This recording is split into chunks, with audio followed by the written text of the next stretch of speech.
Rain fell heavily the night Peter turned 18, the kind of rain that washed the dust from the air and left the streets of Abuja shining like polished glass. From the balcony of the Maxwell estate in Maitama, Peter stood alone, his hands buried in the pockets of his dark trousers, staring at the long stretch of road beyond the iron gates.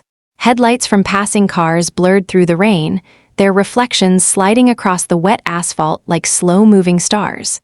Inside the house, soft music floated from the living room, but Peter felt completely cut off from it, as though he were standing in a different world. He did not feel like celebrating. The house was full of people, family, friends, business associates, old acquaintances who remembered birthdays only when wealth was involved.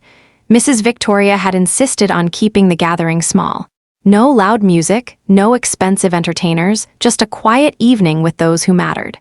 But Peter had slipped away from the noise, drawn instead to the rain, the silence, and the strange heaviness pressing on his chest. An hour earlier, he had been in the small study near his father's office when he overheard voices in the hallway. "It's Victor Brown," Mr. Howard was saying in a low, urgent tone. He sold confidential information. He moved funds without authorization. By the time your husband discovered it, the damage was already done. Peter froze. "No," Mrs. Victoria whispered. "Victor would never do that. He's been with us for years. He's family." "I'm sorry, Ma," the lawyer replied, "but the documents are clear." Peter pressed his back against the wall, his heart pounding, listening as something inside him quietly began to break. Victor Brown, his father's closest business partner. The man Peter had called Uncle Victor since he was 10. The man who had sat at their table, laughed in their living room, promised loyalty again and again. Peter slipped away before they noticed him standing there. Not long after, the phone rang. His father, Mr. Maxwell, had collapsed in his office. By the time they reached the hospital, the doctors were already shaking their heads. Heart failure, they said. The stress had been too much. There was nothing they could do. Peter stood in the hospital corridor as nurses rushed past and machines beeped behind the glass walls. His mother's cry tore through the night, sharp and broken, and something inside Peter went silent. Not loud, not dramatic, just silent like a door closing forever. Now, standing on the balcony of his childhood home, the rain whispered against the glass while Peter remembered the cold hospital lights, the smell of antiseptic, his father's lifeless hand in his own. That night on his 18th birthday, Peter made a promise he never spoke out loud. He would take everything from Victor Brown. Years passed. By 28, Peter had become the youngest billionaire CEO in the country.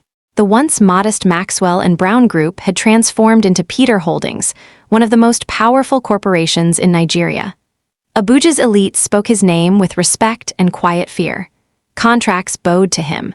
Markets followed him. Companies either joined him or disappeared. Peter himself was calm, controlled, distant. Tall, sharp-featured, always perfectly dressed, his voice carried authority without effort. He did not waste words. He did not entertain excuses. Those who worked for him learned quickly that emotions had no place in his world. But at night, when the lights of a Sakaro glowed in the distance and his penthouse fell silent, Peter remembered the hospital corridor. His mother's cry, his father's empty eyes, and Victor's betrayal. Across the city, in a small compound in Kubwa, Isabella Williams sat on a low wooden stool, peeling oranges into a plastic bowl while her father's radio played an old high-life song in the background. The evening breeze carried the smell of rain-soaked earth and fried akara from a neighbor's kitchen. Their home was modest, 2 rooms, a small kitchen, a narrow veranda. The paint was fading and the zinc roof rattled whenever the wind grew impatient, but it was clean, warm, and full of quiet love. Isabella was 22, soft-spoken, gentle. Her beauty was not loud or demanding. It was the kind that settled into your heart slowly, calm eyes, peaceful smile, a voice that made people feel safe. She worked at a small bookshop near the express road, saving every naira she could, dreaming of returning to school one day. Her father, Mr. Maxwell, known to everyone simply as Daddy, sat on the veranda mending an old shoe. "Isabella," he said without looking up, "did you eat at work today?" "Yes, sir," she replied, though she had only managed bread and tea. He nodded. "Good." Money had been tight since her mother died, tighter than he ever admitted. But Mr. Maxwell believed in hard work, in honesty, in doing the right thing even when no one was watching. Isabella finished peeling the oranges and carried the bowl to him. "You should eat," she said. He smiled at her, that familiar tired smile. "You are always taking care of me," she shrugged. "You took care of me first." Later that night, as she lay on her thin mattress listening to the distant hum of Abuja, Isabella whispered a prayer. For her father, for a better tomorrow, for something more than this small, careful life. She did not know that her prayer had already begun to move in a way she could never have imagined.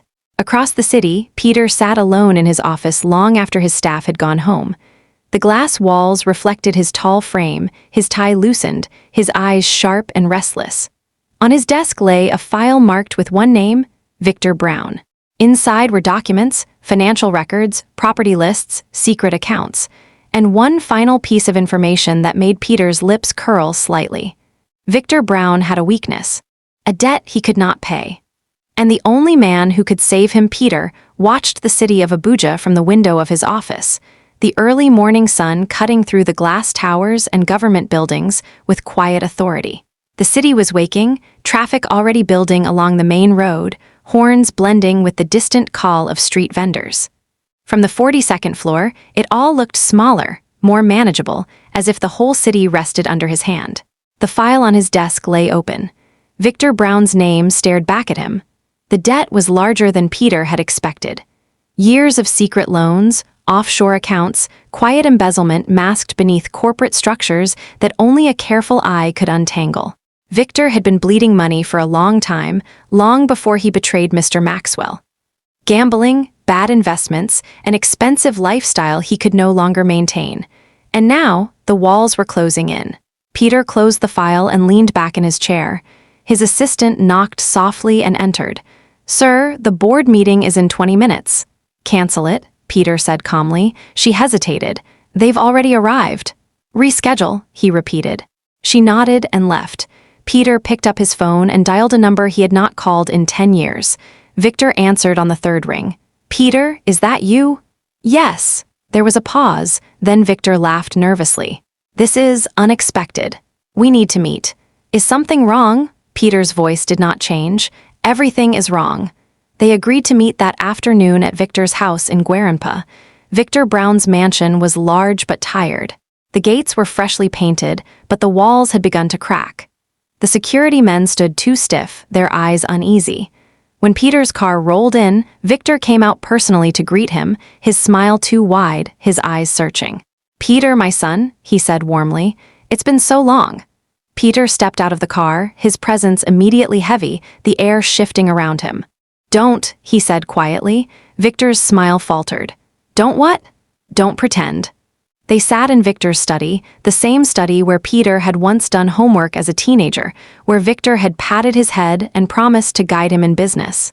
Now the walls were lined with expensive art that no longer impressed Peter. Victor poured tea with trembling hands. "So, what brings you here?" Peter placed the file on the table and slid it across. Victor opened it slowly. His face drained of color as he flipped through the pages. "Where did you get this?" he whispered. "Answer the question." Victor's shoulders sagged. "I can explain." "No," Peter replied. "You can listen." Peter leaned forward, his voice calm, cold, precise. "You betrayed my father. Your actions destroyed him. Now you owe more money than you will ever repay. Your properties will be seized. Your accounts are frozen. By this time next week, you will be finished." Victor's breath shook. "Peter, please."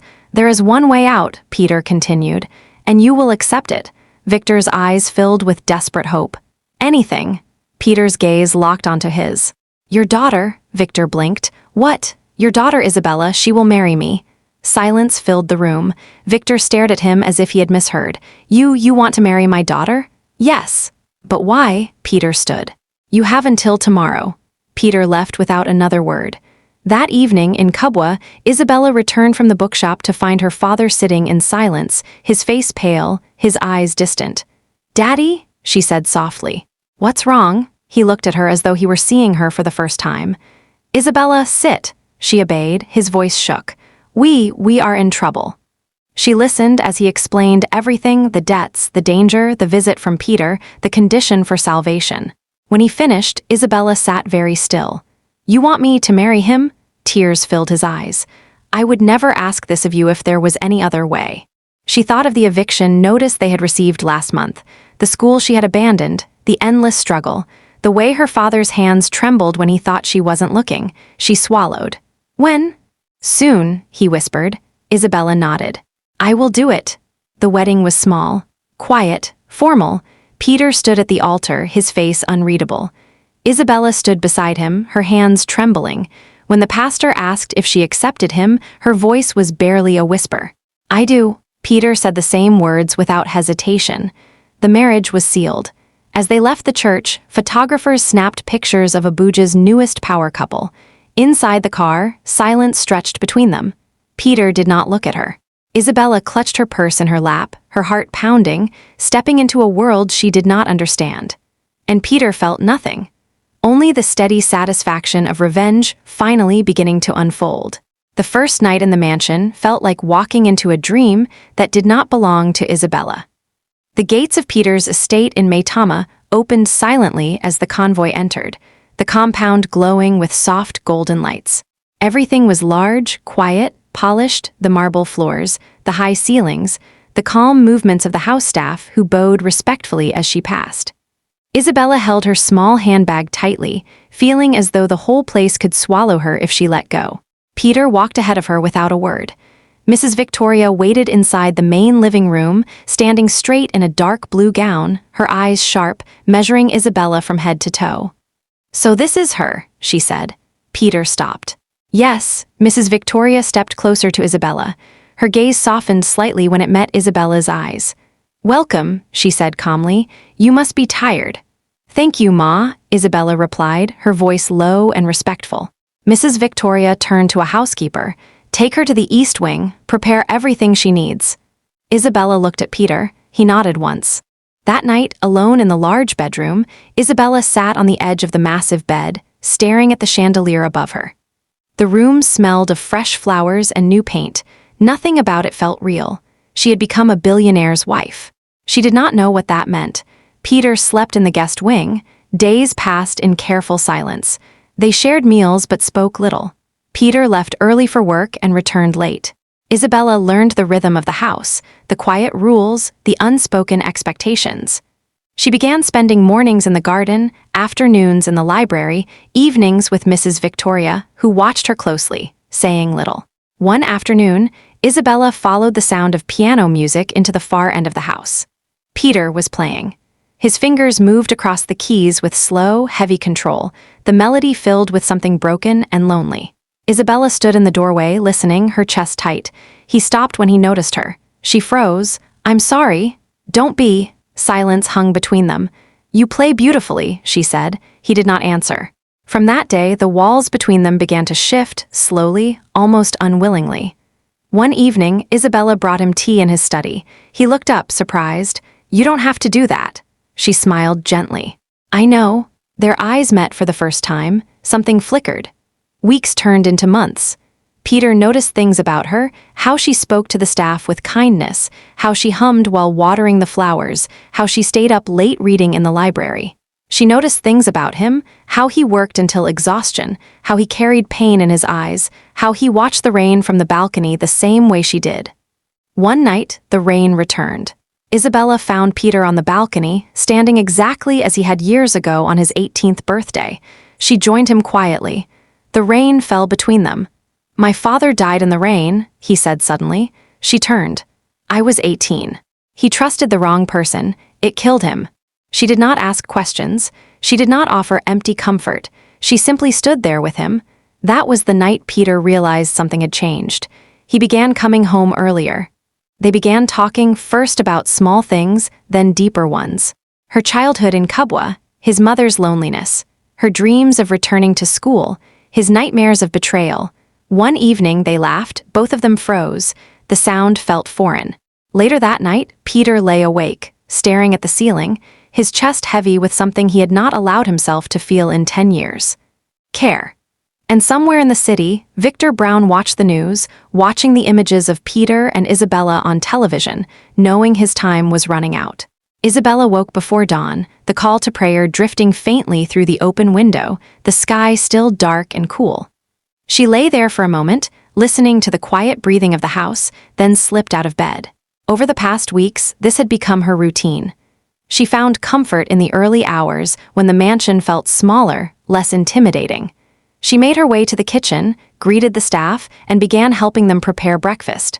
At first they had resisted, confused by the billionaire's wife insisting on washing fruit and arranging plates, but Isabella's calm smile and gentle persistence had won them over.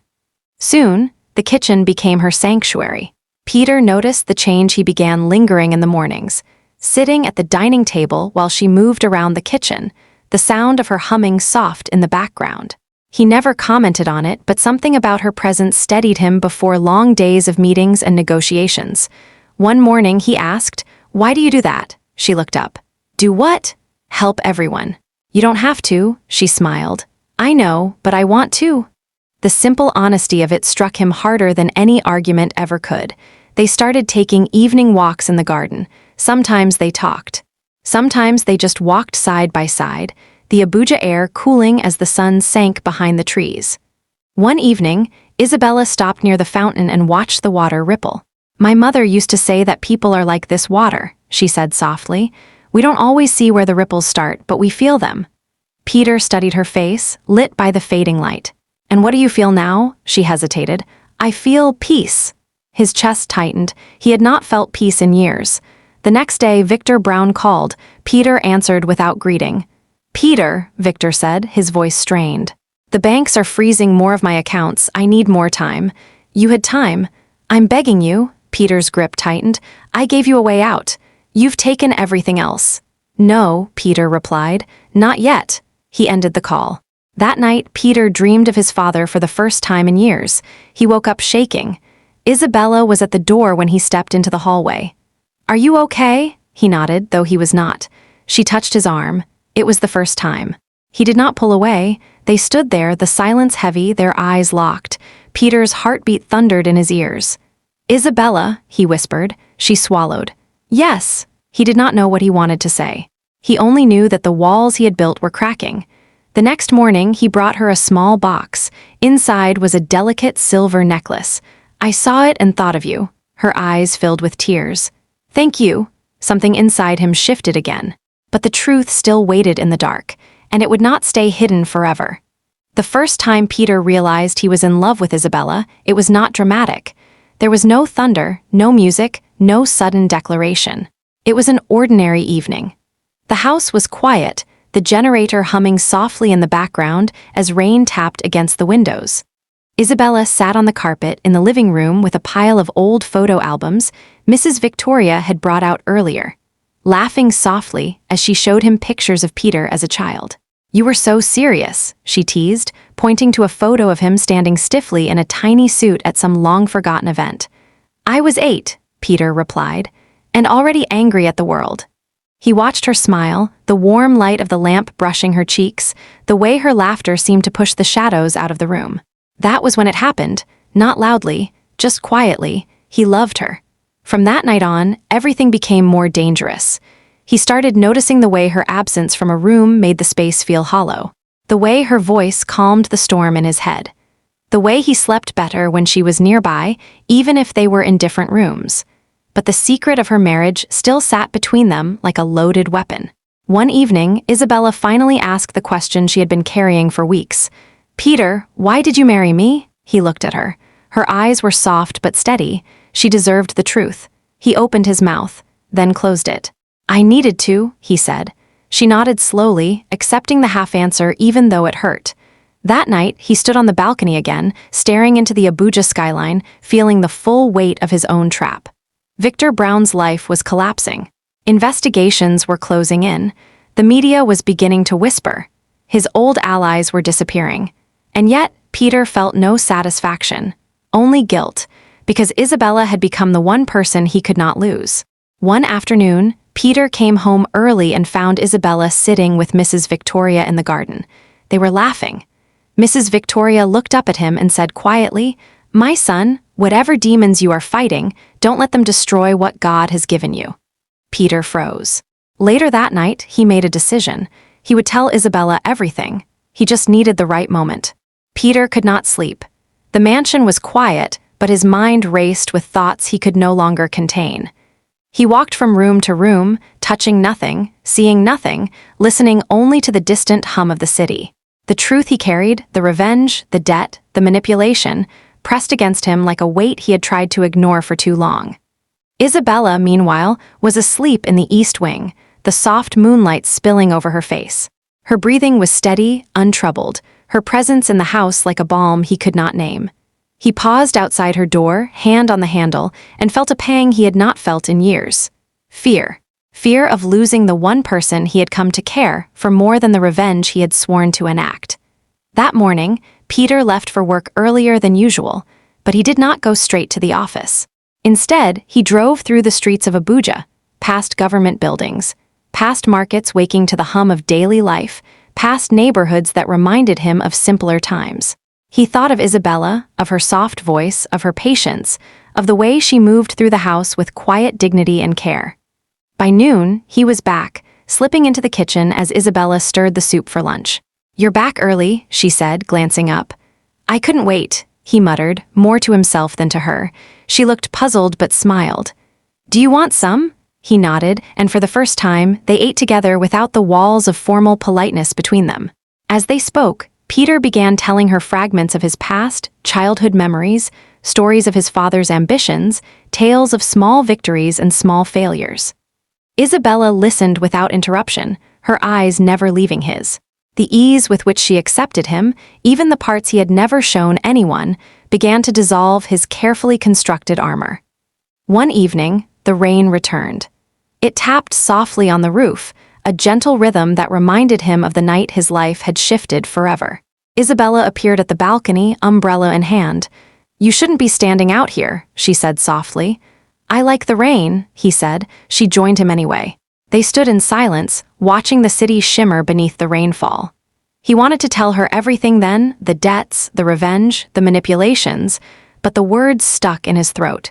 Instead, he did something he had never done before. He touched her hand. She looked up at him, startled but not frightened. Her eyes, wide and soft, searched his face for meaning. Peter held her gaze, and in that instant, the truth he had buried for years, the part that still wanted revenge, the part that had loved only the idea of power, collided with the part that wanted her, only her. "I care about you," he whispered. Her smile was small but full of warmth. "I care about you too," she said. Peter felt a tug in his chest, an ache he did not recognize. He wanted to pull back, to remind himself of the reasons he had married her, to remember the debt and the revenge and the betrayal. But he could not. Days passed, and the mansion seemed to transform. Laughter returned, soft and natural. Isabella's presence made the halls feel alive, and Peter found himself staying longer in rooms he once occupied only to check ledgers and accounts. He began to take note of small things, the way she arranged flowers, the way she hummed while folding laundry, the quiet strength in her voice when she spoke to the staff.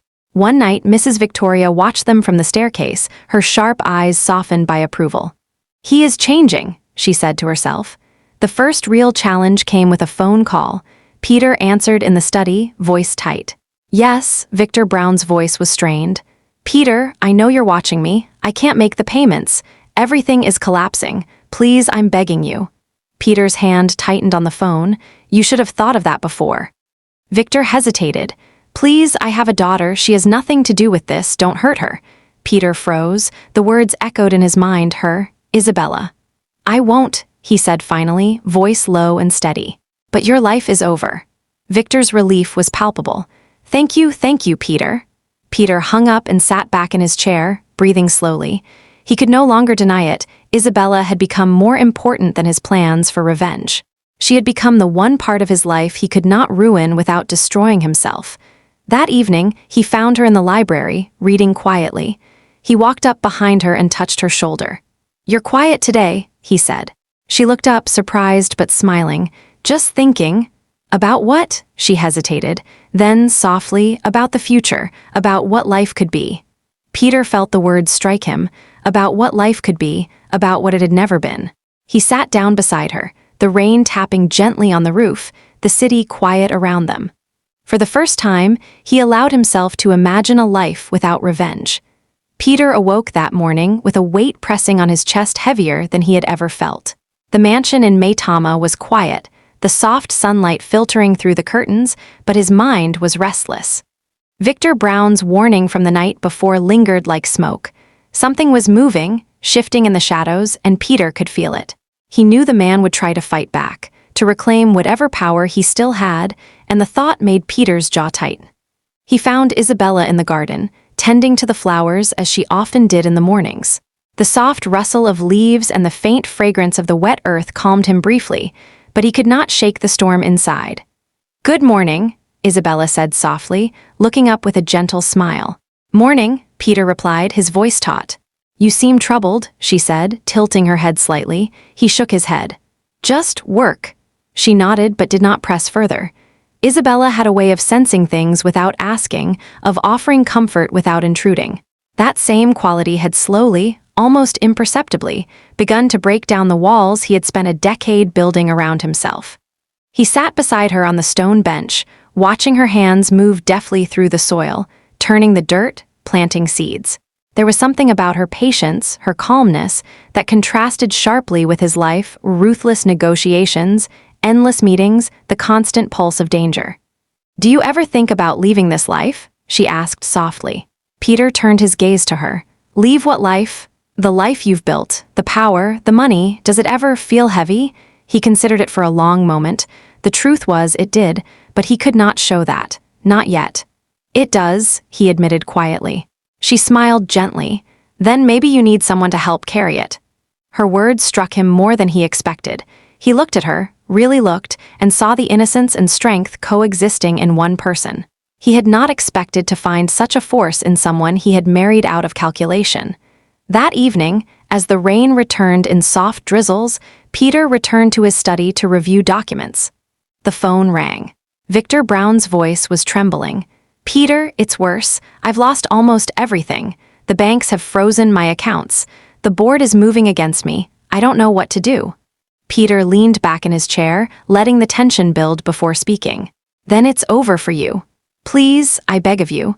I can't, my daughter." Peter's pulse quickened at the mention of Isabella. The thought of anything happening to her under Victor's recklessness was unbearable. "You will not touch her," Peter said quietly but firmly. "Not a finger." Victor exhaled shakily. Thank you, Peter." Days turned into weeks. Peter's interactions with Isabella grew more intimate. He found himself lingering during meals, walking with her in the evenings, sharing small confidences he had never shared with anyone. She spoke of her childhood in Kubwa, the small joys, the quiet grief of her mother's passing, the dreams she had for her education. Peter listened, learning about the gentle rhythm of a life untouched by greed and betrayal. One evening, Isabella sat on the balcony, reading. Peter joined her, holding a cup of tea. They sat in silence for a long time, watching the lights of Abuja flicker in the distance. "I never thought I would like this city," Isabella said softly. Peter's eyes were fixed on the horizon. "It changes when you're not alone," he replied. She looked at him, her eyes searching. "Do you ever regret anything?" He met her gaze. "I regret a lot of things, but some I cannot change." Her hand found his. The simple touch sent an unexpected warmth through him. For the first time in years, he allowed himself to feel it without restraint. The following morning brought a storm in more than just the weather. News arrived that Victor Brown was attempting to reclaim assets through legal channels. He had hired lawyers, mobilized contacts, and was preparing to publicly challenge Peter. The timing was intentional, a calculated move to destabilize Peter emotionally and financially. Peter read the letters, reviewed the documents, and made calls, each movement precise and deliberate. Yet in the back of his mind, he feared the worst for Isabella. She had become the center of his world, the one fragile piece that could not be exposed to danger. Later that day, he found her in the library, immersed in a book. He hesitated, then spoke. "Isabella, there may be trouble coming." She looked up, concern knitting her brow. "What kind of trouble?" Peter exhaled. "Victor Brown, he is trying to fight back. Legally, financially. He may try anything." Her eyes widened. "Anything?" "Not with you," he said immediately. "Nothing will happen to you, I promise." Isabella studied his face, sensing the storm behind his calm voice. "You care," she said softly. He did not answer immediately. Instead, he reached for her hand, holding it tightly. "More than I ever thought I could," he admitted. The days that followed were a careful dance. Peter maintained control over the business, kept Victor's maneuvers in check, and yet found moments stolen for Isabella: quiet breakfasts, walks in the garden, evenings of soft conversation. Each day, their bond deepened, and Peter began to see her not as leverage, but as the reason he could no longer pursue revenge with the same cold precision. And yet, the weight of the secret he carried, the reason for their marriage, loomed over them like a shadow. He could not let her know, not yet. The revelation, when it came, would break her trust, and he feared it more than he feared Victor Brown. That night, as they sat together on the balcony, rain pattering softly against the tiles, Peter realized he had reached a crossroads. His revenge could continue. He could destroy Victor Brown completely, but if he did, he might lose the one thing he had never expected to gain: Isabella's love. And that thought was more terrifying than any battle he had ever faced. The days that followed were tense, each one heavier than the last.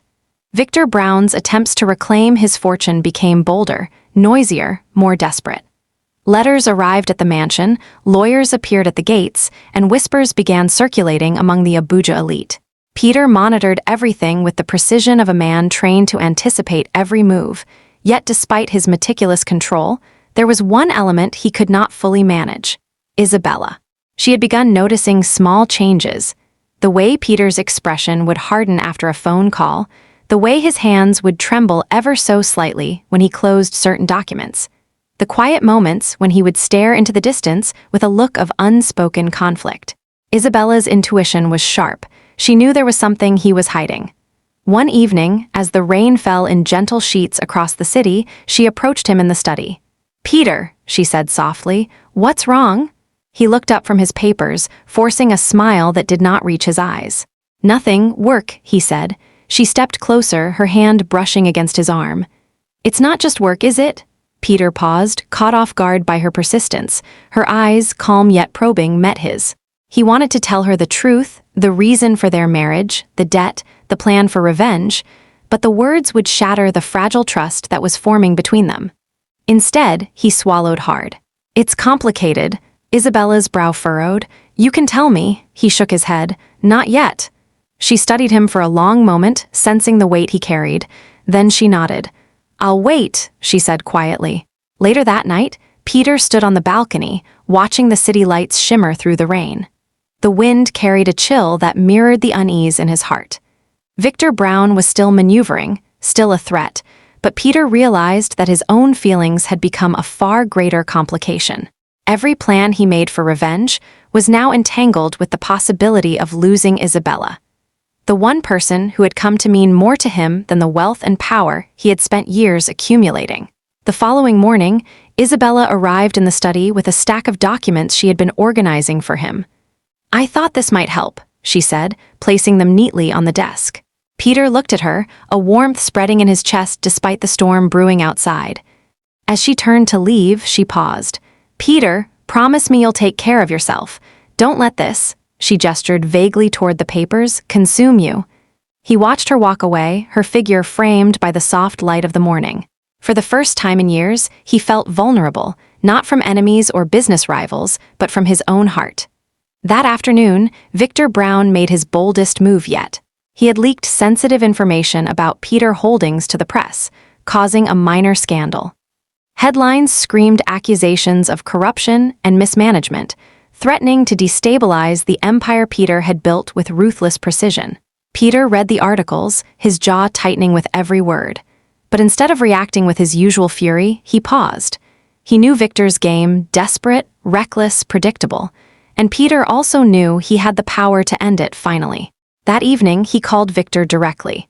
"This ends now," Peter said, his voice calm but icy. "Your schemes, your lies, everything. You have one chance to walk away. After that, there's nothing left for you: no money, no influence, no protection. Only the consequences of your choices." Victor's voice was trembling. "Please, I've done everything I could. You should have thought of that sooner," Peter said. "And remember, your daughter is not a pawn. She stays out of this."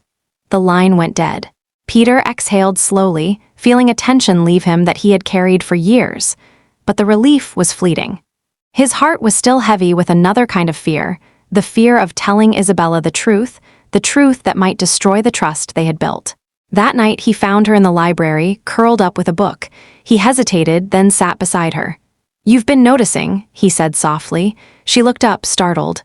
"Noticing what?" "The tension, the secrets. The things I haven't told you." Her eyes widened. "Peter, what is it?" He took a deep breath, feeling the weight of years pressing down on him. "I married you to punish your father." Her face went pale. "What?" "To settle a debt, to exact revenge." It was never about love, not at first. Silence stretched between them, heavy and suffocating. Isabella's hands trembled slightly as she set the book aside. "You married me for revenge?" she whispered, disbelief and hurt mingling in her voice. Peter nodded. "I did. But you changed everything. I never expected to feel what I feel now. I love you, Isabella, more than I ever planned, more than I can explain." Tears welled in her eyes. "Peter, he reached for her hand. "I know it's hard to understand. I know I betrayed your trust, but I am not the man I was when this all began. I want to make it right. I want to fight for us." She studied him, searching for the truth in his eyes. Slowly she nodded, a single tear rolling down her cheek. I believe you." For the first time, Peter allowed himself to hope. Outside, the rain continued, soft and persistent, washing over Abuja and over the storm that had been his life. Victor Brown's schemes could be handled. Business battles could be won. But the most important fight, the fight for love, trust, and redemption, had only just begun. The rain had stopped. The morning sunlight spilled across Abuja, warm and golden, casting long shadows over the manicured lawns of Peter's estate. For the first time in months, the mansion felt calm, peaceful, as if the storm that had defined their lives had passed. Peter stood on the balcony, gazing out at the city below. The chaos of Victor Brown's schemes had been resolved. Legal battles concluded, debts reclaimed, and the man who had once threatened everything Peter held dear was now powerless. His revenge was complete, but it no longer mattered. He had realized that the true victory had not been over Victor. It had been finding Isabella, finding a reason to care, a reason to live beyond ambition and vengeance. Isabella appeared at the door, carrying a small tray with tea and fresh fruit. She moved quietly, gracefully, and Peter felt his chest tighten at the sight of her. "Good morning," she said softly. "Morning," he replied, his voice warmer than usual. She set the tray down beside him and joined him on the balcony. The breeze carried the scent of flowers and fresh earth from the garden, and the world seemed impossibly bright. Peter turned to her. "I can't thank you enough for staying, for trusting me, even after everything." She smiled, her eyes glistening. "It wasn't easy, but I saw who you were becoming, Peter. Not the man who wanted revenge, but the man who could love." He reached for her hand, holding it tightly. "You've changed everything. You've changed me." She looked up at him, her gaze steady. "And you've taught me that even the strongest walls can fall, and that love, true love, can grow in the most unlikely places." For a long moment, they stood there in silence, watching Abuja awaken below them. Peter realized that he no longer feared the future. The weight he had carried for so long, the grief, the anger, the desire for vengeance, had been lifted. What remained was a quiet, enduring strength, born not from power or money, but from the bond he shared with Isabella. The weeks that followed were filled with small joys. Peter and Isabella began rebuilding their lives together, not as partners in a scheme of revenge, but as equals, as lovers, as friends. They took walks in the gardens, cooked meals together, laughed more freely than either had in years, and began planning for a future that neither could have imagined before. One afternoon, Isabella found herself in the library, sorting through old letters that Peter had kept from his father. She read them carefully, discovering pieces of his past she had never known, understanding the depth of the man he had become. Peter watched her from the doorway, his heart swelling with an affection he could not have described a year ago. "Peter," she said suddenly, looking up. "You've carried so much for so long, and yet you've never let it define who you are. You've fought your battles, but you've also fought for us. I admire that." He walked over to her and took her hands in his. "And you've given me a reason to fight for more than just revenge. You've given me a reason to live fully, to love fully." She smiled, leaning into him. Then let's live fully together. That evening, as the sun set over the city, casting the sky in shades of gold and crimson, Peter and Isabella stood on the balcony, arms around each other. The wind played gently through their hair, carrying with it the promise of tomorrow. Peter whispered into her ear, "I never thought I would find peace. I never thought I would find love. But with you, I have both." Isabella rested her head on his shoulder, feeling the steady rhythm of his heart. "And I never thought I would find a home, a life, and someone to trust completely. But with you, I have all of that." For the first time, Peter did not feel the weight of the world pressing on him. He felt light, free, and entirely alive. The mansion, the wealth, the power, none of it mattered as much as this.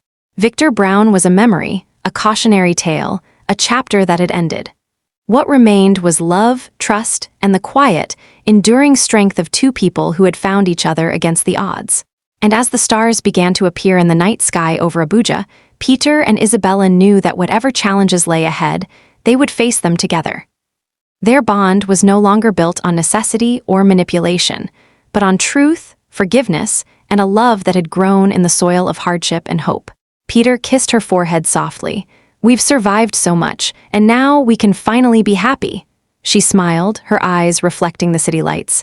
"We already are." And for the first time in a long time, Peter believed it.